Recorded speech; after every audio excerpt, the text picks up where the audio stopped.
Hey everyone, Mac is back. Today we're going to talk about making a bank and what you need to do, how you need to do it, kind of some little tips here and there, and reasons that you want to make a bank and that every alliance should have their own bank. It's actually very important, so let's get to it. So first and foremost, why have a bank in your alliance? The very first aspect of that is that you want to store your resources in the bank. That's essentially what it's going to be doing. Now, the reason that you're doing that is because you don't want to have, like as you can see up here at the top, all these resources that I have. You don't want to have these resources just sitting there. You want to have production. So that's why if you're looking at, say, for instance, I'll go to gold. Gold is most coveted when it comes to these resources. You can look as I hover over, you can see that my total items there, which what I don't want to look at. I want to look at the hourly production. So you can see the hourly production is 140, just over 143, almost 144,000 per hour. So you can also see how much is unprotected. So if there's 15 million unprotected, and the gold dragon capacity is only 6.8. So whenever my gold dragon capacity gets over that mark right there, in the yellow, then that's when I need to start dumping my gold into the bank. As you can see right here, I haven't done that, but you really don't want to have too many resources in your own castle, because if you are out there fighting and you're a fighter, then they're gonna, someone's going to see that if they'll be able to scout you, or if they're attacking you, and they're going to be able to take those resources from you. Especially early on in the game, you're definitely not going to want that, because you'll just get farmed. If you leave for whatever reason, if you're unfortunate to leave it unbubbled, you're going to lose all your troops, but you're also going to lose all those resources. So if I had hundreds of millions of resources just sitting here, they would be all absolutely gone. And it's happened to me once, so I know that from firsthand that you can actually lose a lot of resources if you keep them in here. Now, if you keep them in a bank, they can be secure, and you'll be fine and be able to get back some of those resources in the future if you need them for researches or upgrading buildings. So now we're going to talk about some pros and cons of the banking system. For a pro, you can save resources for another time. So you can save them for some of your research over here in the Maester's Tower. You can save it for upgrading some of these buildings, whether it's the regular buildings or Glory, or even some of the buildings out here. You can also use them for healing troops and training troops, because when you're healing and training tier 4, they're very, very expensive, and it's going to cost you a lot of resources to do so. You can already check in here. You can see when I'm healing up 99, almost 100,000 troops right now, and of those troops, you can see how much it's going to cost me, how many millions and millions of resources it's going to cost to be able to upgrade those. Another pro is that the leaders can keep the bank bubbled, so you don't have to worry about that. It's not something that'll be on you. Typically, there's going to be a system in place where only so many people have access to the bank, so that it can keep it bubbled. They can be able to talk to each other and make a kind of a schedule to be able to keep it bubbled, so that they won't get hit, or unbubbled and be able to get hit. If you're free to play, you can contribute just as much to the bank and get just as much from the bank. So it actually is very beneficial for a free to play, because with that bank, you're going to be able to draw from it as much as you put into it, and it's going to help you tremendously, especially if you're working towards tier 4 or towards tier 5 or whatever you're working for. I mean, as a free to play, there's a lot of different you need a lot of resources, and this bank will be something that will help you tremendously. Using your farming alt. So if you have a farm account, it's very good for the farming account to just let it go and let it build up its resources, then just dump them into the bank, because you're then there, as the farming account, you don't want those, you're not getting those resources back. You're just going to keep continuing to dump them. So that's the combination of a banking system and these farming accounts is very, very helpful. And one of the last pros, and I'm sure I'll mention more later, is that the bank keeps track of who and the amount contributed.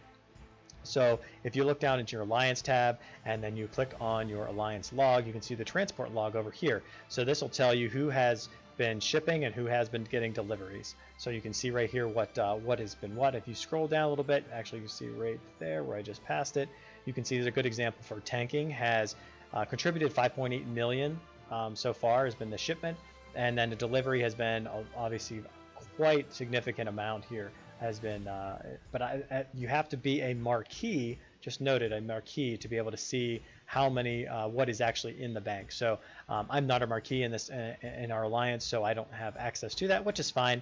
I don't really contribute too much to this personally myself, because a lot of times if you may have your own bank, and but it's also good to have it as an alliance too, because if your alliance has it, then they're the ones going to be able to distribute those throughout your alliance overall. But pretty good here. I think that the actual delivery or deliver is actually tanking giving those in, and the shipment is actually taking them out. So it hasn't really taken much out, but obviously given a lot in there. And a couple cons to the banking system, and one of them is the transport tax.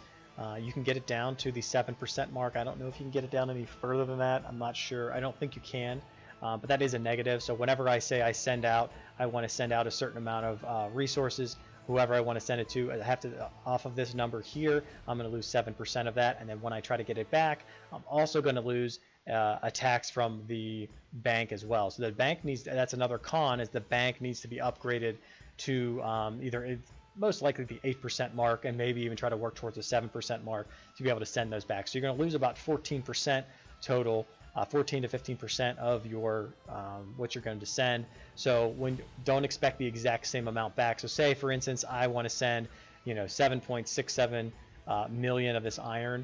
I'm going to pay a 7% tax on this, and then when I get it back, I'm not going to get the 7.76 back. I'm going to get less than that. So I'm going to get 7% off of this, and then whatever that number is, I'm going to get 7% off of that as well. So it's going to be significantly less. But that's just what the part of the game is about that tax, because if it was completely whole and there was no tax at all, then it would be easy to transfer these resources back and forth, but there needs to be a tax involved. So how do you create a bank? Well, initially you're going to just simply make a castle like you normally would. You're going to try to upgrade that castle, the bank, as quickly as you possibly can to level 25 and to level 60. Those are the two things you're going to want to try to do as quickly as you can, and it's going to cost you resources to be able to do so. So a lot of times you're going to have to, whoever puts resources into the bank, they're going to be used up, because they're used up. Some of them are going to be used up by the bank to be able to have those upgrades in for research, or for some of the buildings that'll be in here as well. The building itself has to always be bubbled, and I've mentioned that before. Make sure that you have trusted members that are actually the ones going to be bubbling it. They must be trusted members, because you don't want to be losing those resources and have someone kind of doing something that they shouldn't be doing. Use protection orders. So if you go to your rookery and you go to your management, you have these different lords under my protection and then my protector. So you have these in here, so you can have multiple people to be able to protect. So that would be something you need to do, and have a schedule if you need to. If you need to put up a schedule to do something, then I think that's what you're going to need to as well. There are Discord bots that you can use as reminders to keep it bubbled. So if it's like, say, an hour before the bubble's going to pop, then the bot will notify you, so that, say it's on your phone or something, you'll be able to get there quickly and bubble it up, so that you don't lose any of those resources. Have a financial bank advisor. Have a financial advisor as your bank. So for instance, if I go back to my alliance tab and then you go to your member list, you can see right here the financial advisor is our ASG bank. So that's what you want to do. You want to put your bank in there, because then you can actually access the what's being transported and what's not being transported. When you go into your transport log, you'll be able to see in here, because you have that advisor in there as well. Use that, like I said, use this transport log so you can control who's taking what and who's actually contributing. And only, like I said before, only the marquees or higher can actually see what's in the bank, which is actually a good thing, because we don't want to know, you don't want to know if there's billions and billions of resources in here that someone may know, so they can try to try to attack the bank or something like that. I guess it doesn't matter too much, but it's one of those things that you want to consider as well.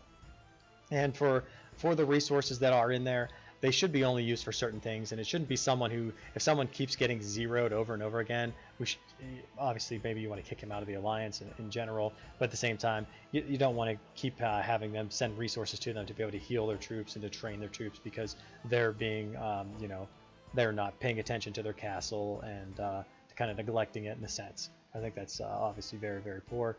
When it comes to troops in a bank, you can either go 0 troops, probably not what I recommend. I'd recommend actually having troops, and then you can send them out to be able to gather. Whether it's significant or not, if it's not going to be significant enough, then obviously no troops at all. You're not really even worried about it, because you don't need troops to transfer resources. You're just going to use your deployments for that. So you really don't need that at all to be able to do that. So I hope this gives you a little bit of an idea of how to put a bank together, and what to do and what not to do, and some of the pros and the cons of it. And until next time, Mac out.